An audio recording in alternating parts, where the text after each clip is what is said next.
So good morning guys. तो चलिए start करते हैं आज के यानी कि 12 सितंबर के इंपॉर्टेंट करंट अफेयर्स को। देखिए हमारा पहला प्रश्न क्या है। अभी हाल ही में विश्व इलेक्ट्रिक व्हीकल दिवस ये कब मनाया गया? तो आंसर होगा 9 सितंबर को। तो याद रखना हर साल 9 सितंबर को ये वर्ल्ड इलेक्ट्रिक व्हीकल डे के रूप में मनाया जाता है। इस दिन का आयोजन ई मोबिलिटी के उत्सव को चिन्हित करने के लिए किया जाता है। इस दिन का मकसद क्या है? लोगों को इलेक्ट्रिक वाहनों के लाभ, उसके महत्व और आवश्यकता के प्रति जागरूक करना।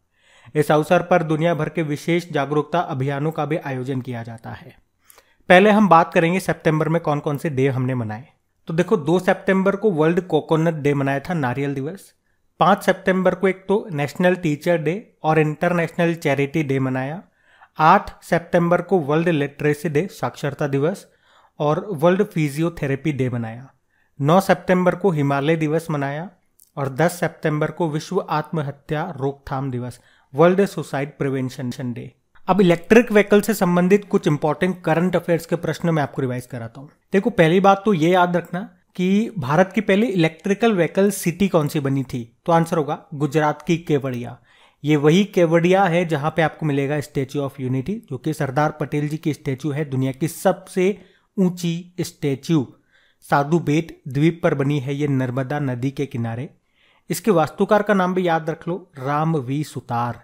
अच्छा बताओ, दुनिया का सबसे ऊंचा इलेक्ट्रिक व्हीकल चार्जिंग स्टेशन ये कहां पे बना है? तो आंसर होगा हिमाचल प्रदेश के काजा में। और पूछे कि भारत का सबसे बड़ा इलेक्ट्रिक व्हीकल चार्जिंग स्टेशन कहां पे खुला? तो गुरुग्राम में। और अगर आपसे पूछा जाए कि हाइड्रोजन ईंधन पर आधारित पहला स्वदेशी इलेक्ट्रिक शिप ये कौन बनाएगा? तो आंसर होगा कोचिन शिपयार्ड लिमिटेड। और बताओ भारत के पहले बायोगैस संचालित इलेक्ट्रिक व्हीकल चार्जिंग स्टेशन का उद्घाटन कहां पे किया गया? तो आंसर होगा मुंबई में। तो ये सारे पॉइंट्स आप याद रखना, बढ़ते आगे। और हाँ गाइज, अगर आप बैंक एग्जाम की तैयारी कर रहे हैं तो आपके पास है एक सुनहरा मौका अपनी तैयारी को अनअकैडमी के टॉप एडुकेटर्स के साथ और ज्यादा स्ट्रॉन्ग करने का। और इस बार तो अनअकैडमी आपको दे रहा है 30% तक के डिस्काउंट भी।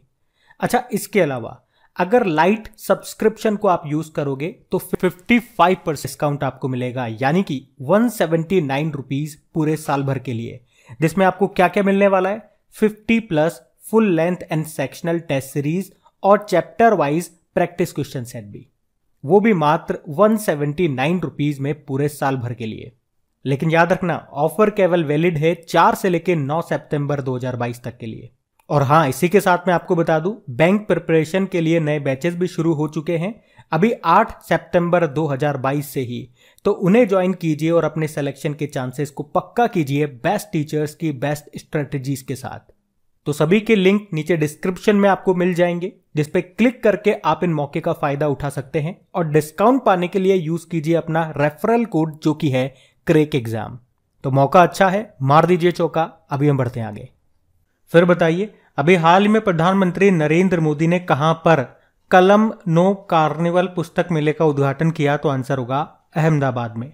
तो प्रधानमंत्री नरेंद्र मोदी जी ने गुजरात के अहमदाबाद में कलम नो कार्निवल पुस्तक मेले का उद्घाटन किया।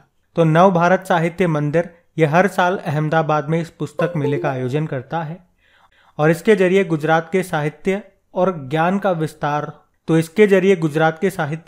विस्तार तो हो ही रहा है, साथ ही नए युवा साहित्यकारों लेखकों को भी एक मंच मिल रहा है।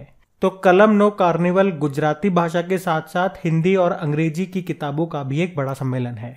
अच्छा चलो बताओ, अभी किसे 2022 के लिए विश्व पुस्तक राजधानी के रूप में चुना गया? तो आंसर होगा मैक्सिको का शहर ग्वाडलाजारा को। और अगर आपसे पूछे कि world book and copyright day कब मनाया गया था? तो आंसर होगा 23 अप्रैल को। इंटरनेशनल चिल्ड्रन बुक डे भी होता है, अंतर्राष्ट्रीय बाल पुस्तक दिवस, वो होता है 2 अप्रैल को। चलो आप तो एक प्रश्न का उत्तर दे दो, ये बड़ा इंपॉर्टेंट खास क्वेश्चन है कि किस राज्य का है जामताड़ा जिला, जो कि देश का पहला जिला बना जिसके हर गांव में पुस्तकालय है? तो आंसर होगा झारखंड। आपको याद होगा अभी प्रधानमंत्री जी ने इन स्पेस के मुख्यालय का उद्घाटन कहां पे किया था? अहमदाबाद में। याद रखना अभी 36वें नेशनल गेम्स होने वाले हैं गुजरात में, जिसका शुभंकर यानी कि मैस्कॉट क्या है? सवज, इसका मतलब होता है शावक। और याद रखना अहमदाबाद और केरल, इन दोनों को टाइम मैगजीन की the world's greatest place of 2022 में शामिल किया गया। क्वेश्चन याद रखना, ये बढ़ते आगे। चलो बताओ, अभी हाल ही में भारतीय सेना ने संयुक्त अभ्यास गगन स्ट्राइक का आयोजन कहाँ पे किया? तो आंसर होगा पंजाब में। तो अभी हाल ही में भारतीय सेना और वायुसेना ने पंजाब में संयुक्त अभ्यास गगन स्ट्राइक का आयोजन किया। यह अभ्यास सेना की खड़का कोर और वायुसेना के बीच में आयोजित किया गया। इसमें दुश्मन से रक्षा करने और उसकी गहरी पेट को खत्म करने का अभ्यास किया गया। कहाँ पे किया गया? पंजाब में। अच्छा, क्या आपको याद है अभी हमने उदार शक्ति नाम का एक्सरसाइज किया था? बता सकते हो किस देश के साथ में? मलेशिया के साथ में, जो कि एक एयर एक्सरसाइज है। मलेशिया में हुआ था ये। और बताओ, पिच ब्लैक नाम का एक्सरसाइज ये किसने आयोजित किया था? ऑस्ट्रेलिया ने। इसमें भारत ने भी पार्टिसिपेट किया था। और अभी अगस्त में भारत और अमेरिका के बीच में वज्र प्रहार नाम का एक्सरसाइज हुआ था। बता सकते हो कहाँ पे? हिमाचल प्रदेश के बकलो में। और यहीं पे मार्च महीने में किर्गिस्तान के साथ में हमने खंजर नाम का एक्सरसाइज भी किया था। वैसे अभी अक्टूबर में अमेरिका के साथ एक और एक्सरसाइज करने वाले हम, युद्ध अभ्यास नाम से, उत्तराखंड के औली में। और अभी अक्टूबर में डिफेंस एक्सपो का आयोजन भी होगा, जो 12वां संस्करण है। कहाँ पे होगा? ये गांधीनगर में। अच्छा, अभी ओमान के साथ भी एक एक्सरसाइज किया हमने, अल नजाह नाम से, राजस्थान में। और ओमान के साथ तो हमने ईस्टर्न ब्रिज नाम का एक्सरसाइज भी किया था। और अभी वियतनाम के साथ भी हमने विनबैक्स नाम का एक्सरसाइज किया था, हरियाणा में। और बांग्लादेश के साथ अभी हमने संप्रीति नाम का एक्सरसाइज भी किया था। अच्छा, एक वर्ल्ड एयर पावर इंडेक्स आया था, उसमें इंडियन एयरफोर्स तीसरे स्थान पे रही। पहले पे अमेरिका की वायुसेना है, दूसरे पे रशिया की है और तीसरे पे है भारतीय वायुसेना। तो ये सारे पॉइंट्स भी आप याद रखना बढ़ते आगे। चलो बताओ, हाल ही में यूएस स्टेट डिपार्टमेंट की दैनिक प्रेस वार्ता आयोजित करने वाले पहले भारतीय अमेरिकी कौन बन गए? तो आंसर होगा वेदांत पटेल। तो वेदांत पटेल ये यूनाइटेड स्टेट डिपार्टमेंट की दैनिक प्रेस वार्ता आयोजित करने वाले पहले भारतीय अमेरिकी बनकर इन्होंने इतिहास रच दिया है। वे यूएस डिपार्टमेंट ऑफ स्टेट के प्रधान उप प्रवक्ता है। वे मीडिया के सामने विदेश नीति के मुद्दों पर देश का प्रतिनिधित्व करने के लिए स्टेट डिपार्टमेंट के फॉगी बॉटम मुख्यालय में ब्रीफिंग रूप में उपस्थित हुए। आप जानते हो अभी शिपिंग कॉर्पोरेशन ऑफ इंडिया के सीएमडी कौन बने? बी.के. त्यागी। संसद टीवी के सीईओ बने उत्पल कुमार सिंह। और डीआरडीओ के चेयरमैन बने थे समीर वी कामत। ये नाम याद रखना बढ़ते आगे। चलिए अब बताइए, भारत की पहली इंट्रानेशनल कोविड वैक्सीन के इमरजेंसी इस्तेमाल को मंजूरी मिल गई है। इस वैक्सीन का नाम बताइए। तो आंसर होगा इनकोवैक। तो अभी हाल ही में भारत की पहली इंट्रानेशनल कोविड वैक्सीन के इमरजेंसी इस्तेमाल को किससे मंजूरी मिल गई है? Drug controller general of India से। ये मंजूरी 18 साल से अधिक उम्र के लोगों के लिए संक्रमण के खिलाफ प्राथमिक टीकाकरण के रूप में उपयोग के लिए दी गई है। इसे किसने बनाया है? तो भारत बायोटेक ने बनाया है। और इस वैक्सीन का नाम आपने देख लिया, इनकोवैक है। ये भारत का कोविड-19 वायरस के लिए पहला नाक से दिया जाने वाला टीका है। अभी तक आपको जो कोविड वैक्सीन लगी है वो इंजेक्शन के थ्रू लगी है। इसमें इंजेक्शन का इस्तेमाल नहीं होगा, नाक के थ्रू आपको ये वैक्सीन दी जाएगी। अच्छा, एक वैक्सीन के बारे में अगर मैं आपसे पूछूं कि सर्वाइकल कैंसर के खिलाफ भारत का पहला टीका लॉन्च किया था, उस टीके का नाम क्या है? उस वैक्सीन का नाम क्या है? Quadrivalent human papilloma virus vaccine. जिसको बनाया किसने? Serum institute of India Pune ने। अभी जानवरों के लिए भारत का पहला कोविड-19 वैक्सीन आया था, उसका नाम क्या है? एनोकोवैक्स। एनोकोवैक्स उसका नाम है। और कोविड-19 डीएनए वैक्सीन लगाने वाला पहला देश आपका भारत है। वैक्सीन का नाम है जाइकोव डी, जिसे जाइडस कैडुला ने बनाया। डीएनए आधारित पहली वैक्सीन है ये। और बताओ, प्लांट बेस्ड कोविड-19 वैक्सीन के उपयोग को मंजूरी देने वाला पहला देश कौन सा बना था? तो आंसर होगा कनाडा। अच्छा बताओ, कोवैक्सीन को किसने बनाया था? भारत बायोटेक ने, हैदराबाद में मुख्यालय है। और कोविशील्ड को serum institute of India Pune ने। और एक और करंट अफेयर्स का प्रश्न बनता है कि मलेरिया की पहली वैक्सीन को अभी डब्ल्यूएचओ ने मंजूरी दी थी, उस वैक्सीन का नाम क्या है? तो आंसर होगा मॉस्क्विरिक्स। क्योंकि अभी तक मलेरिया की जो दवा थी वो कुनेन थी, जो सिनकोना की छाल से बनती है, सिनकोना वृक्ष की छाल से। और मलेरिया किससे होता है? प्लाज्मोडियम प्रोटोजोआ से होता है। और भारत का लक्ष्य कब का है मलेरिया को खत्म करने का? 2030 का है। मलेरिया दिवस आप जानते हो 25 अप्रैल को मनाते हैं। और वैसे टीबी को खत्म करने का लक्ष्य ये है 2025 का। टीबी दिवस 24 मार्च को मनाते हैं। ये सारे पॉइंट्स याद रखना बढ़ते आगे।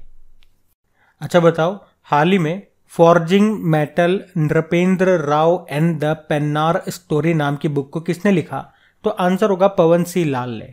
तो पवन सी लाल ये मुंबई के एक लेखक और पत्रकार है जिन्होंने फॉर्च्यून पत्रिका के भारतीय संस्करण के लिए भी लिखा है। तो उन्होंने अभी ये बुक लिखी है जिसका नाम है forging metal Nripendra Rao and the Pennar story. Pavan C Lal, इनको 2016 में सिटी जर्नलिस्ट एक्सीलेंस का अवार्ड भी मिल चुका है। अच्छा बताओ, जे सिंह कौन सी बुक लिखी थी अभी इन्होंने? द मैकमोहन लाइन, जिसको हिमाचल प्रदेश के गवर्नर राजेंद्र विश्वनाथ अर्लेकर ने लॉन्च किया था। राजेश तलवार, इन्होंने the boy who wrote a constitution नाम की बुक लिखा। और Devika Rangachari queen of fire नाम की बुक लिखी इन्होंने। ये याद रखना, बढ़ते आगे। फिर बताओ, सितंबर 2022 में प्रिंस ऑफ वेल्स के रूप में किसे नामित किया गया? तो आंसर होगा प्रिंस विलियम को। तो ब्रिटेन के किंग चार्ल्स ने अपने सबसे बड़े बेटे विलियम और बहू कैट को prince and princess of Wales नामित किया है। उन्होंने और उनकी दिवंगत पत्नी डायना ने पहले ये उपाधि धारण की थी। प्रिंस विलियम ये महारानी एलिजाबेथ द्वितीय के पोते हैं।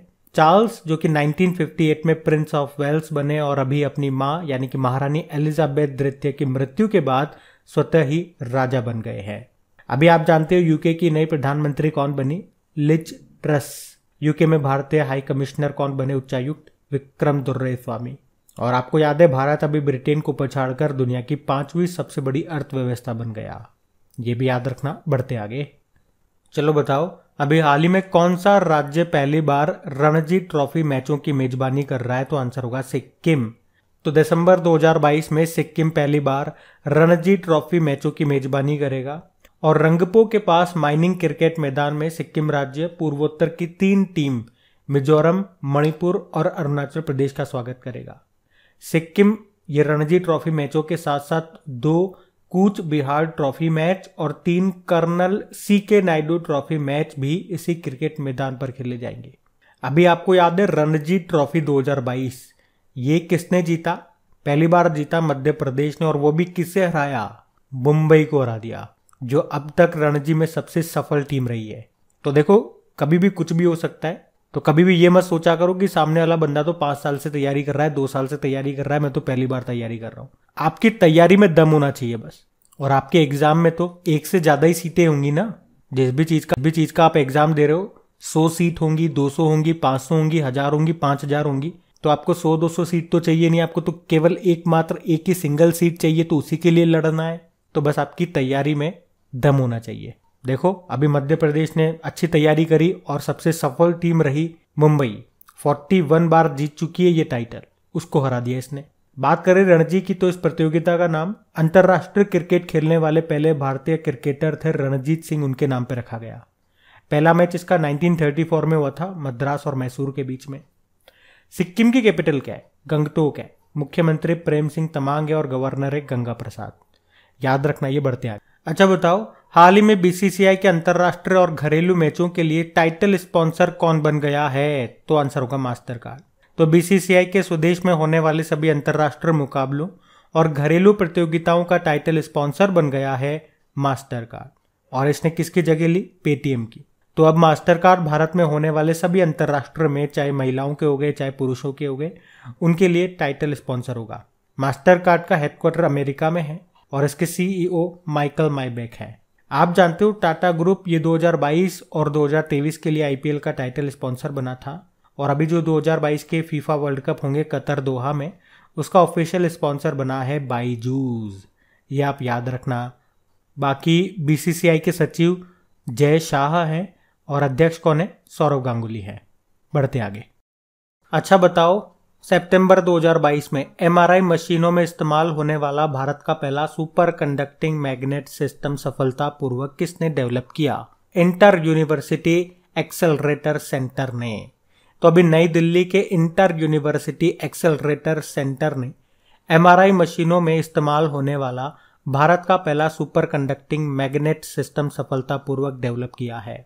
तो इंटर यूनिवर्सिटी एक्सेलरेटर सेंटर ने 1.5 Tesla super conducting MRI magnet system जो कि MRI मशीन का बहुत ही इंपॉर्टेंट पार्ट है, उसको डेवलप किया है। ये भारत में MRI मशीनों के स्वदेशी उत्पादन को सक्षम बनाएगा।